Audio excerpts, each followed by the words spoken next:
लगता है कि 12th क्लास में मैं एक बार कहीं जा रहा था तो मेरे दिमाग में ऐसे ख्याल जरूर थे यार कि मुझे इतनी अच्छी गणित आती है, लोग मुझे फ़ोन करके पूछें, मेरी किताबें निकलें, मतलब मुझे इस डायरेक्शन में नहीं जाना, बट थॉट्स थे।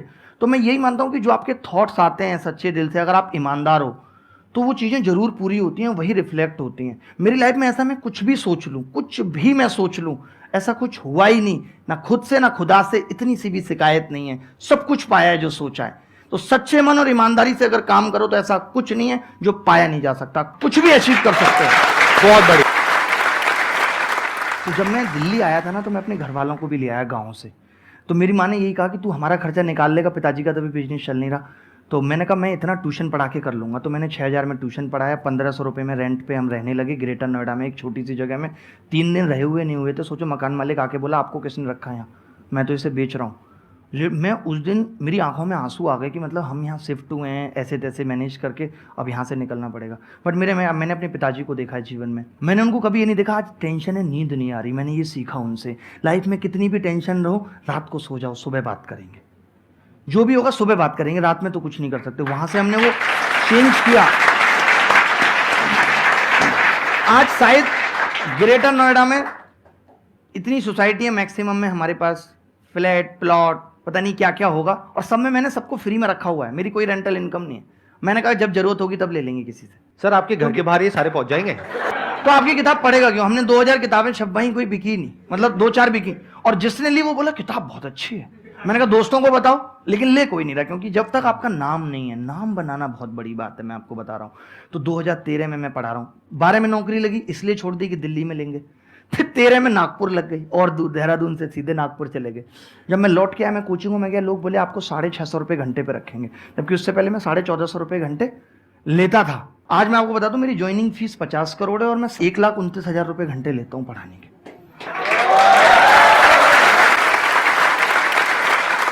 मेरे को थोड़ा झटका लगा है तो मैं थोड़ा समझना चाहूंगा, आप क्या कह रहे हैं? मेरी ज्वाइनिंग फीस 50 करोड़ रुपए जैसे है। मैं अभी कहीं पढ़ा रहा हूं, कहीं काम कर रहा हूं, आप आगे बोलो कि यार अब आप हमारे यहाँ आ जाओ वहां से छोड़ के सब कुछ, तो मैं 50 करोड़ डिमांड करूँ। कराए मैंने अभी कल परसों किसी को। अच्छा ठीक है। 2017 में मुझे ऐसा लगता है कि एक नॉर्मल मेंटेलिटी के हिसाब से मुझे टूट जाना चाहिए था। मुझे खुद लगता है कि मैं क्यों नहीं टूटा, बट मुझे टूट जाना चाहिए, क्योंकि आप सरकारी नौकरी छोड़ चुके हो, यू हैव नो ऑप्शन भी, आपके पास कुछ नहीं है। पढ़ाने में आप ऑलरेडी एक बार फ्लॉप हो चुके हो, आप फिर दोबारा कैसे उस जगह आ सकते हो जहां आपके पास इस्टेब्लिशमेंट का भी पैसा नहीं है। मैंने एक फ्लैट मोबाइल बेच के लिया जो इंटरकनेक्टेड होते हैं दिल्ली में, आपको पता है ये मुखर्जी नगर में, और मैं और मेरा भाई बैठा, हम सुबह स्टूल खुद लगाते थे। आपके भाई भी आए हुए हैं यहाँ पे? हाँ। अरे नमस्कार जी।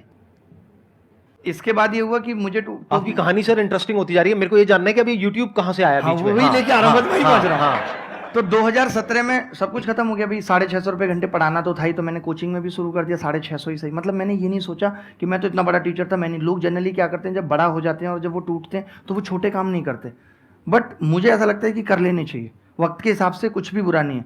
तो मैंने कर लिया, मैंने अपनी कोचिंग भी खोल ली, मैं सुबह स्टूल लगाता था और बाहर जाके खड़ा हो जाता था, क्योंकि बच्चों को लगता था कि हम तो बड़े आदमी हैं, ये वो, टीचर को बच्चा बड़ा मानता है। तो मैंने कहा इनको ये ना लगे कि मैं ऐसी जगह पे रह के यहीं पढ़ाता हूँ, यहीं खोलता हूँ। तो हम सुबह स्टूल लगा के नीचे बैठ जाते थे, रात को उसी में पलंग डाल के सोते थे, और धीरे धीरे करके उन्होंने थोड़ा थोड़ा पैसा भी देना शुरू किया और ठीक चलने लगा। उन्हीं में से एक लड़का बोला कि जो आप पढ़ाते हो ना, मेरे को 4 साल हो गई हैं धक्के खाते हो, मैंने ऐसा टीचर नहीं देखा, आप बहुत अलग बताते हो, ऐसा कोई नहीं है। तो उसने एक टीचर भी दिखाया कि ये देखो फेसबुक पे वीडियो डाला, 10,000 व्यू आया, 10,000 लोग।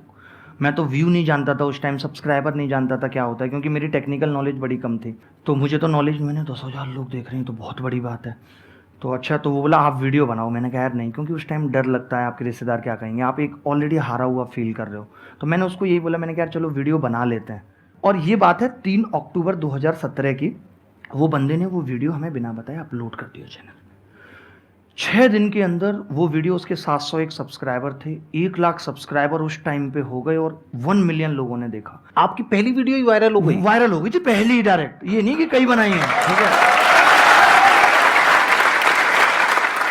मैं थोड़ा यहाँ पे आपसे समझना चाहूंगा, ऐसा क्या था उस वीडियो में, मतलब मुझे अलग क्या था उसमें? अगर इसमें से काफी लोग जानते होंगे तो जानते होंगे कि मैंने ऐसी चीजें बनाई हैं जो इस ब्रह्मांड में भी गणित में पहले कहीं नहीं थी। मैं ट्राइंगल का एंगल 0 कर देता हूँ, जो कहीं नहीं था, ट्राइंगल का एंगल 0 करके सवाल का आंसर। मुझे समझ नहीं आया लेकिन अच्छा लग रहा है सुनने में। मेरे कॉन्सेप्ट ये थे कि रेक्टेंगल को लात मार के समचतुर्भुज बना दो, रोम्बस बना दो। अच्छा। इस तरीके के कॉन्सेप्ट थे कि स्क्वायर को लात मारो तो ये बन जाएगा। तो नहीं तो आपकी उस पहली वीडियो में ऐसा क्या खास था कि इतनी इतनी तेजी से वो इतनी ये जल्दी था, वायरल हो गई? मैं बताता हूँ, हाँ। उसमें ये था कि मैंने जो चीजें बताई थी, जिन क्वेश्चंस को करने में लोग फंस रहे थे और 2-2 3-3 मिनट लेते थे, उसका मैंने एक ऐसा जुगाड़ बता दिया था कि ये लगाएं, और वो एक बड़ा जेन्युइन जुगाड़ था। मुझे अभी भी लगता है कि वो पहले किसी ने क्यों नहीं सोचा, मैंने ही क्यों सोचा। तो एक बहुत क्लियरिटी, जैसे लोग कहते हैं कि आज वैल्यू फिट कर लो, तो मैंने उस पर क्लियरिटी थी कि क्यों कर लो और कब कर लो।